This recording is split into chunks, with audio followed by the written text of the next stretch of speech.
Assalamu alaikum wa rahmatullahi wa barakatuhu. I haven't been online for quite a while for many reasons, but one of the main reasons, we just returned from Turkey. We went to Turkey for 3 weeks, alhamdulillah, as a family, which is my third trip. And as I was there, I had my last of my planned surgeries for a year and a half. I've been getting them done every 6 months. So I've had my an arm lift and correction due to my last surgery as well. So lots of pain, and it's not actually the surgery, the incisions that hurt, it's everything else. And admittedly, I went through personally quite a bit of a trauma, and so I have to say thank you to my husband and my child as well, who's really helped me. You know, my husband's been really supportive in helping with my dressings and in and out my tops and stuff. And my son has been doing my hair and whatever. I haven't been able to dye my hair, so I'm trying to cover my hair, my greys, or anything like that. So it's actually been quite difficult. I do have a couple of infections just here, where it's on the outside of my pits. So you put your hands up or whatever, I'm like, they call me T-Rex because I can't even move my hands, arms. So it's been quite difficult. So I've got 3 weeks. It's been 3 weeks now, and I've got another 3 weeks of healing before I start school. And well, I don't know, with COVID and that, I've lost quite a bit more weight. I say a lot, unless I weigh myself, but I feel I have. My face bone's really fat. It's actually, I think it's thinned out a little bit. So my topic of conversation is to do with mental health care, but all to do matters of the heart. And I think it's really important to talk about it. Whilst I was, cooped up in bed, and actually when I came out of hospital, like the operation theatre, there was a lot of issues bubbling with a lot of my friendships and stuff like that. And one of the main one was a tragic heartbreak, and the reactions that followed. And I think what one learns from these sort of events, these live events, actually, is on a woman's perspective, I think we all know, but on a male perspective, I think it's different, and it's totally opened my eyes. And what do I mean by that?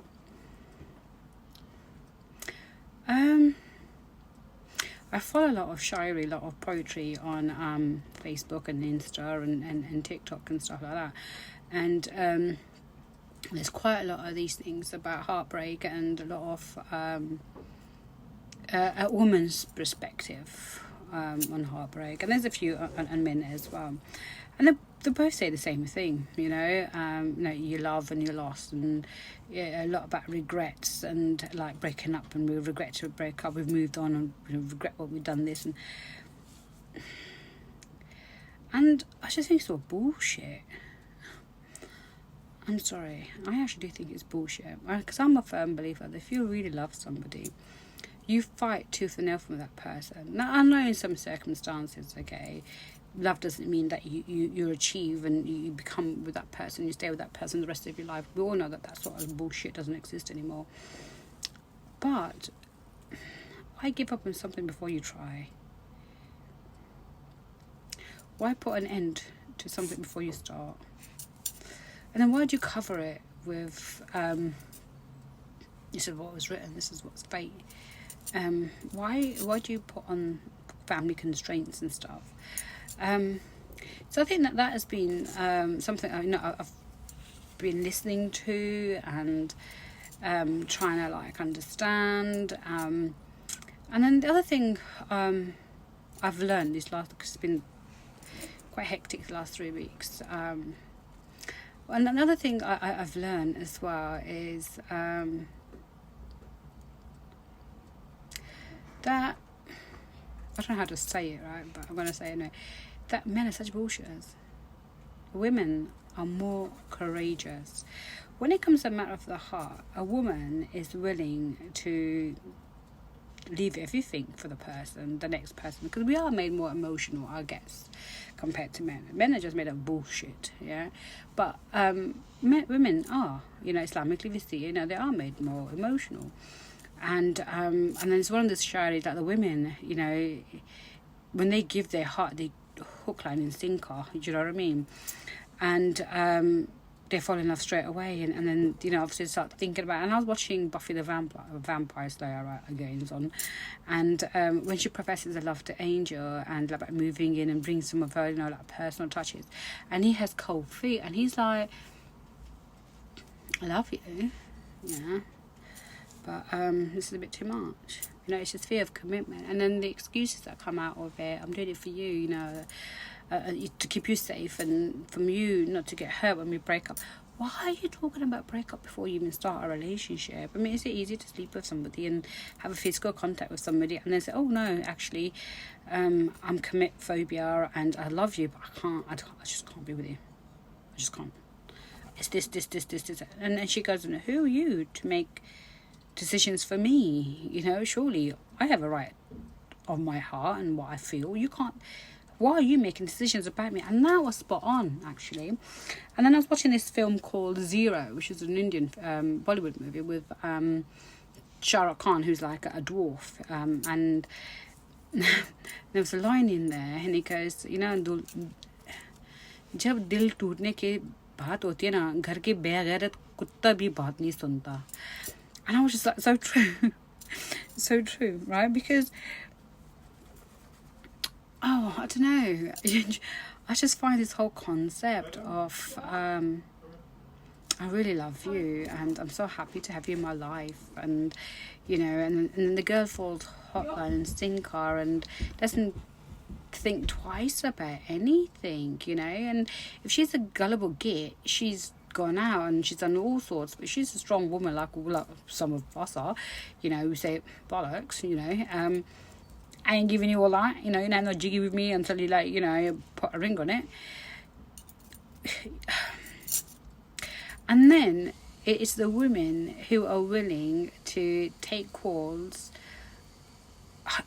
secretly from their family, whether it's in a washroom, whether it's outside, or making all the different excuses to link up with someone, to talk to somebody. And the next man is like, I'm with my friends, I can't talk, I'm going out with my friends, I can't talk, I can't tell my parents about you. I'm just not willing to, you know, even take this any further, because of the shame it's going to bring on my family. And you think, you're a man. There's more shame attached to a dishonored woman. So the second part of it, this conversation or this experience that, you know, my friends have tragically gone through, is this this notion that I can fall in love with you. And I can have a relationship with you, yeah. It's all kushti. But I'm going to hold that against you, because if you're going to have a relationship with me, you can have a relationship with anybody. So, yeah, you know, I've had this relationship with you, and you've had this relationship with me. How do I know that you haven't had a relationship with other people? But you're compelled to say, hang on a minute, love. I'm trying to cover my grace. You're like, hang on a minute, love. But when you fell in love with me, you loved me because of who I was, and you knew how nice I was, and you knew I'm not that sort of person. Because these are the things you used to say. And now that I'm falling in love with you, and you know, we're embarking on a relationship, you're telling me that the reason you're not going to marry me is because I'm having an affair with you.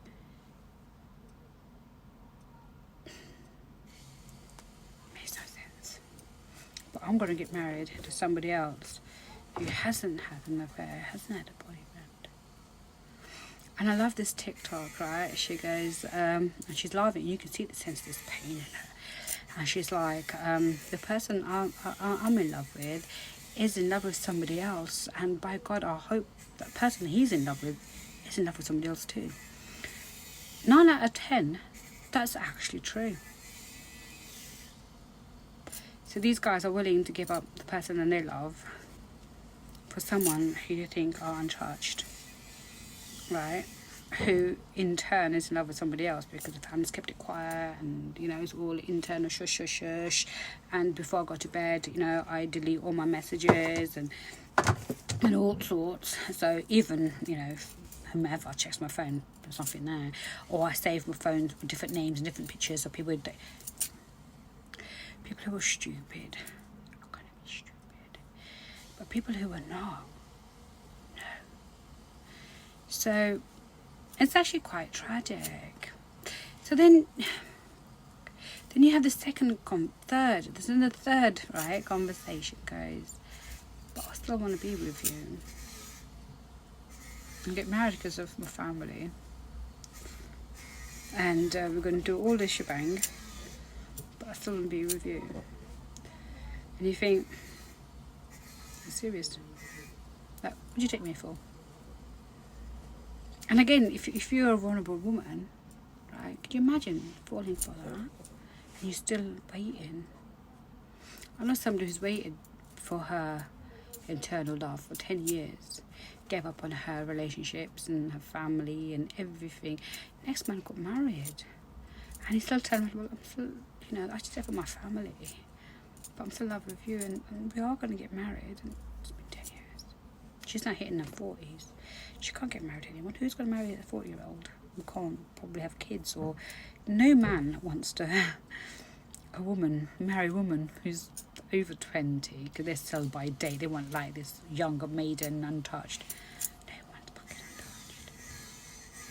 It doesn't exist back home. I think the girls here are more pure than they are. But anyway, but tragedy. And then and if you again, if you're mature people like us, you've had a bit more of a life and an education and live in this country, and watch all these whatever another stuff, and you think, stay away. I can't put my arms out. I'm a T-Rex. Stay away for the life of God. And I just find it. I just find it really tragic. I'm smiling. I haven't been smiling, but smiling because it's abuse, isn't it? It's abuse of people. It's emotional abuse. It is. I think it comes under emotional abuse. It doesn't leave a scar physically. I love this other TikTok's a song where it goes, you've left me, but you tell, but be happy. You've cut me and you're asking me if I'm okay. It's in Urdu, so translation's kind of like weak, and it's that, isn't it? You have no right to say anything because it's causing them depression or mental heartbreak. Because they're not manning up. They and I know all the while, right? You don't have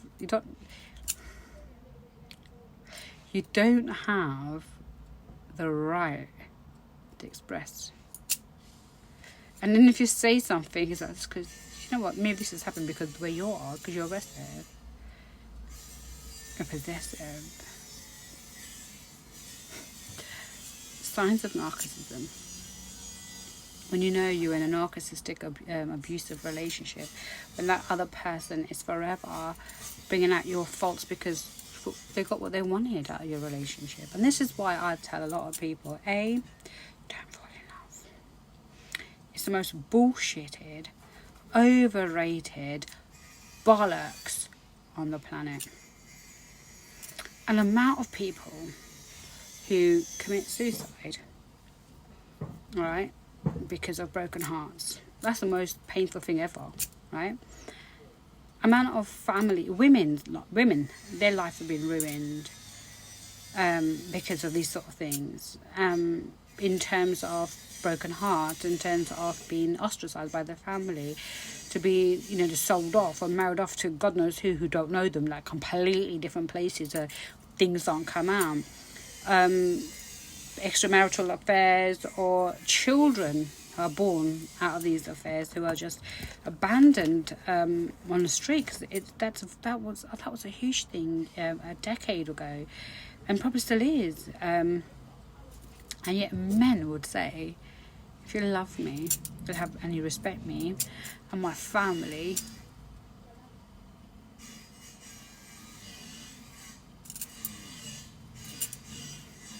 and then you're like, I do love you, and you just want to slap these women. You really do. But it's in the fear of the heart, isn't it? The heart wants. How do you tell someone, and how do you help someone who is so tragically in love with someone, that they need to move on, that they can't question anything, and they need to be happy in their lives. How does that person trust somebody else again? When the next person comes and goes, oh, you should trust me, that person was a bit of a wanker, wasn't he? But you can trust me. Bollocks, you think you can trust again, isn't it? Who knows, that person's not going to do the same thing as the other one. I think women need to be but the strongest women are like this too. It's the affair of the heart, isn't it? The heart wants what the heart wants. And the people to blame are these kids who want the cake and eat it. Is that the way you say it? I don't know. Who want everything with a cherry on top, with a bit of extra sprinkle and fairy dust. You just want to get their face and fucking smash them in the cake. And you think, well, chew on that, love. It's tragic. And I think in all of this, on all of this situation, where is your culture? Where is your religion? Where's your religious obligations? Where's your manliness? If you can talk about your own ties to your own family, doesn't her family mean anything to you then? You know how many times where she would have said that I don't want any of this and I can't be seen out, I can't do this, I can't be doing that, I have to sneak out. Did you ever think about how she may have felt? And then the fact that, well, if you love me, you'll come in it. Or why didn't you pick up the phone? Why didn't you pick up the phone? Who are you with? If you want to talk to me. But what, she doesn't mean anything. Narcissism. It's the narcissistic personality whereby you are the centre of your own universe and everybody else is going to go to hell. And the biggest issue with narcissism is the manipulation, and it's the waterboarding sort of treatment that you get, that it's your fault, it's because of you that this has happened. And even the most educated person, is suckered into all of this as well. And you think, there's no hope for the gullible. I just want you to chew on that topic of conversation. It's tragedy beyond tragedy. It's actually quite sad. Think about it. Think about it 100 times before you put your life in somebody else's hand. It's not worth it. Find someone who loves you, who respects you, and don't ever get in a physical relationship with anyone, because they're not worth it. That's what they want. That's what they want. That's all they want. They want nothing else. Not you, not anything.